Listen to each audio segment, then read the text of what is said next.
मुलांनो, आपण भौमितिक आकृती एक पाहिली. कोन, लघुकोन, काटकोन, विशाल कोन असे त्याचे प्रकार आपण पाहिले. आता दुसरी एक भौमितिक आकृती आपण पाहूया. त्याचं नाव आहे वर्तुळ. त्याला इंग्रजीमध्ये सर्कल म्हणतात. पुस्तकांमध्ये तुम्हाला हे काही चित्र दिलेली आहे. ही बांगडी आहे, हे सायकलचं चाक आहे, हे बैलगाडीचं चाक आहे. हे सगळं गोलाकार तुम्हाला दिसतं, हो की नाही? तर यालाच म्हणायचं वर्तुळ. हा आकार कसा आहे? वर्तुळाकार. हा कसा आकार आहे? वर्तुळाकार. हा कसा आकार आहे? वर्तुळाकार. हे सगळे वर्तुळाकार आकार आहे. वर्तुळ कसं काढायचं पहा. एक इथं कागद दिलेला आहे, कागद आहे, आणि एक वाटी घ्या. कागद घ्या, वाटी घ्या आणि पेन्सिल घ्या. एक वाटी घ्या, वाटी कागदावर ठेवून वाटीच्या कडेने पेन्सिल फिरवा. काय करा? वाटीच्या कडेने पेन्सिल फिरवा आणि मग वाटी बाजूला काढा. कागदावर मिळणारी आकृती काय? वर्तुळ. काय? वर्तुळ. अशी 2-3 वर्तुळे काढा. वर्तुळाकार कागद हे सगळे तुम्ही कापून घ्या. यातील एक वर्तुळाकार कागद घेऊन काय करा? चित्रात दाखवल्याप्रमाणे त्याला घडी घाला. इथे घडी घालायची. या घडीने झालेली जी रेघ आहे ती पेन्सिलीने गिरवा. ही रेघ म्हणजे वर्तुळाची जीवा होय. ही अशी रेघ काढली आपण. ही घडीवर बरोबर पेन्सिलीनं रेघ मारली, याला जीवा म्हणायचं. इथं घडी घातला आणि अशी रेघ मारली घडीवर, तर त्याला जीवा म्हणतो. म्हणजे वर्तुळावर कोणतेही दोन असे ठिपके किंवा बिंदू आपण त्याला म्हणतो, ते घेऊन आपण रेघ मारली की त्याला जीवा म्हणायचं. हा वर्तुळाचा एक भाग आहे. आता पहा, दुसऱ्या वर्तुळावर कागदाचे 2 अर्धे भाग होतील अशी घडी घाला. बरोबर मधोमध अशी घडी घालायची. आणि काय करा? त्या घडीने दाखवलेली रेघ पेन्सिलीनं गिरवा. अशीच आपण कशी घडी घातली, रेघ काढली, तशी अशी रेघ मधोमध काढा. ही रेघ म्हणजे वर्तुळाचा व्यास आहे. याला डायमीटर म्हणतात, याला कॉर्ड म्हणतात. जीवाला कॉर्ड म्हणायचं. आणि ही जी रेघ आहे मधोमध, वर्तुळाच्या मधोमध जाते, त्याला म्हणायचं व्यास, डायमीटर. ही सगळ्यात मोठी जीवा असते वर्तुळाची. व्यास ही वर्तुळाची सगळ्यात मोठी जीवा असते. जीवा म्हणजे काय? वर्तुळावरील कोणतेही 2 बिंदू जोडायचे. आणि मध्यातून जी जीवा जाते त्याला म्हणायचं व्यास. हा व्यास. त्यानंतर कागदाचा पावभाग होईल अशी आणखी एक घडी घाला. अशी.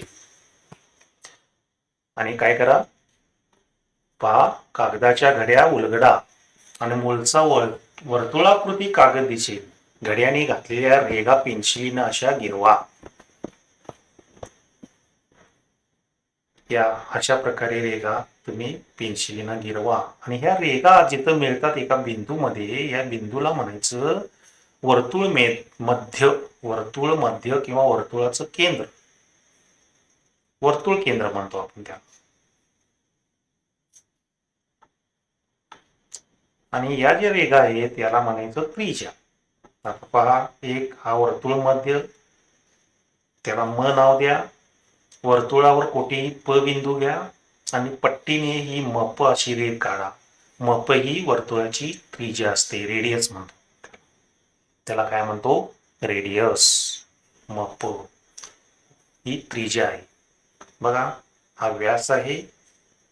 जीवा हा वर्तुळ मध्य आणि ही त्रिज्या. असं वर्तुळाचे वेगवेगळे भाग असतात. तर इथे तुम्हाला वर्तुळ केंद्र म्हणजे मधोमध जो बिंदू आहे त्याला वर्तुळ केंद्र म्हणायचं. त्रिज्या, व्यास आणि जीवा. हा, ही जीवा झाली, हा व्यास झाला, आणि हा वर्तुळ मध्य झाला, ही त्रिज्या झाली. आता एक कंपास घ्या. कंपास असा असतो माहितीये तुम्हाला. कागद घ्या. आकृतीत दाखवल्याप्रमाणे कागदाच्या साधारण मध्यावर एक बिंदू घ्या असा. आणि त्या बिंदूवर कंपासचं पोलादी टोक ठेवायचं आणि पेन्सिल आणि हे जे पोलादी टोक आहे याच्यावरती एक अंतर घ्यायचं, थोडं योग्य अंतर घ्या आणि कंपासचं पोलादी टोक घेतलेल्या बिंदूवर स्थिर ठेवायचं आणि काय करायचं, ते पेन्सिलीचं टोक असं फिरवायचं, हे असं फिरवायचं. अशा प्रकारे तुम्हाला वर्तुळ काढता येतं. हे वर्तुळ असं दिसतं. आता कंपाचे टोक ठेवलेला बिंदू लाल ठिपक्याने दाखवा.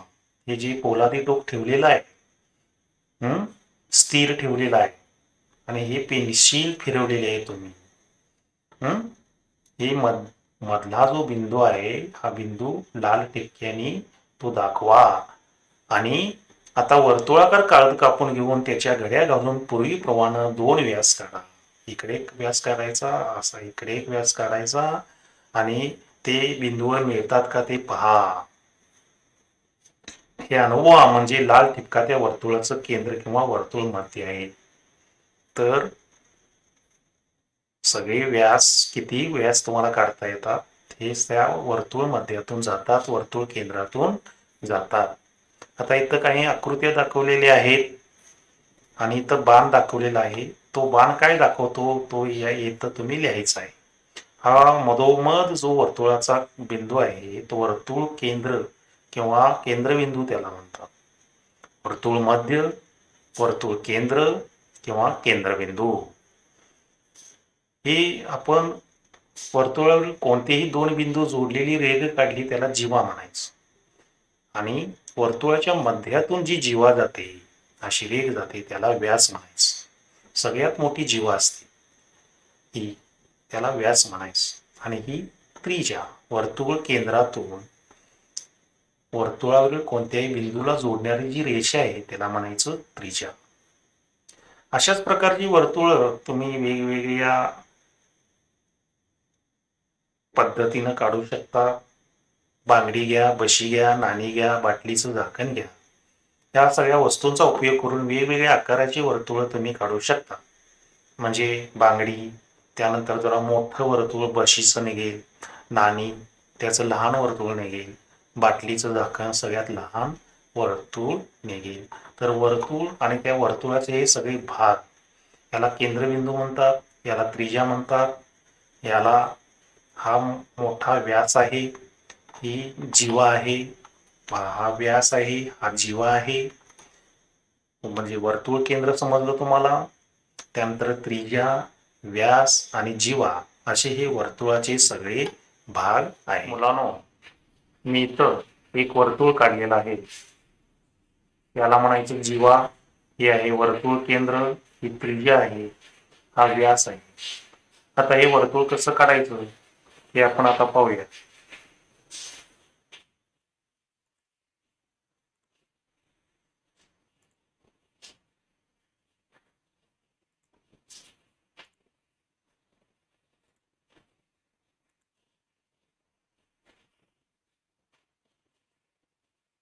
सुरुवातीला आपण वर्तुळ काढू.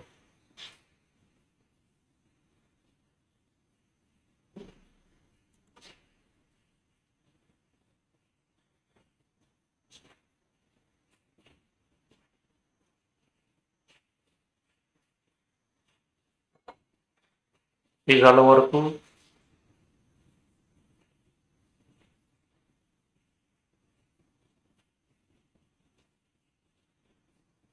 हे जीवा, हा वर्तुळ केंद्र आहे.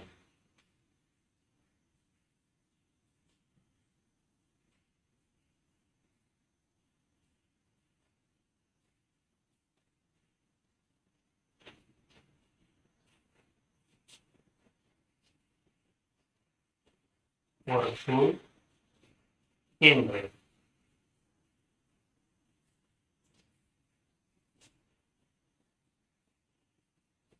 जीवा,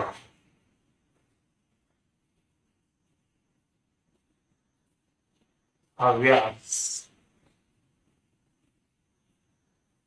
आता हा वर्तुळ केंद्र आहे, इथून आपण ही त्रिज्या काढली. त्याला म्हणायचं त्रिज्या. ही त्रिज्या आहे. वर्तुळ केंद्र इथं नाव देऊ आपण म. हे प. ही जीवा आहे, हा व्यास आहे, केंद्रातून जातो, वर्तुळ केंद्रातून जातो. ही त्रिज्या वर्तुळ केंद्र व कोणताही बिंदू वर्तुळावरील जोडणारी रेघ. पुन्हा एकदा करूया आपण.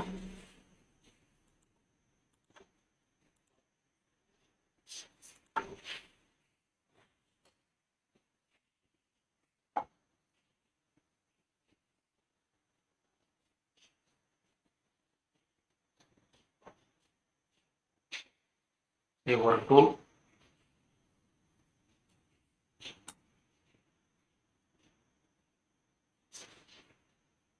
ही जीवा,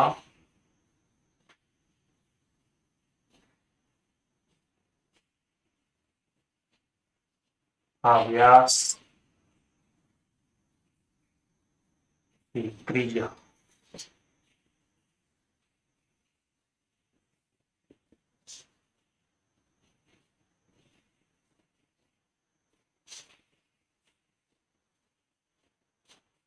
जीवा, ही व्यास,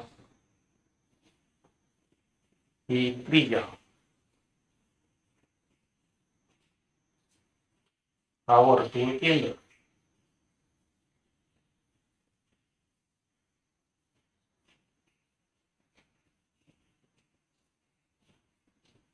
त्याला आपण म नाव देऊ, याला प नाव देऊ. म प ही त्रिज्या.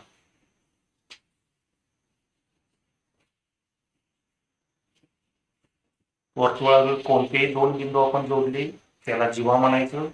वर्तुळ केंद्रातून मोठी जीवा आपण काढली त्याला व्यास म्हणायचं. वर्तुळ केंद्र आणि कोणताही बिंदू जोडला त्याला त्रिज्या म्हणायचं. समजलं? याला कॉर्ड म्हणतात, त्यालाच डायमीटर म्हणतात, त्यालाच रेडियस म्हणतात. आणि वर्तुळाला काय म्हणायचं? सर्कल. त्याला वर्तुळ केंद्राला काय म्हणायचं? सेंटर. तर हे वर्तुळाचे असे सगळे भाग आहेत. सर्कल म्हणजे वर्तुळ. समजलं? अशा प्रकारे आपण जीवा, वर्तुळ केंद्र, व्यास, त्रिज्या काढू शकतो.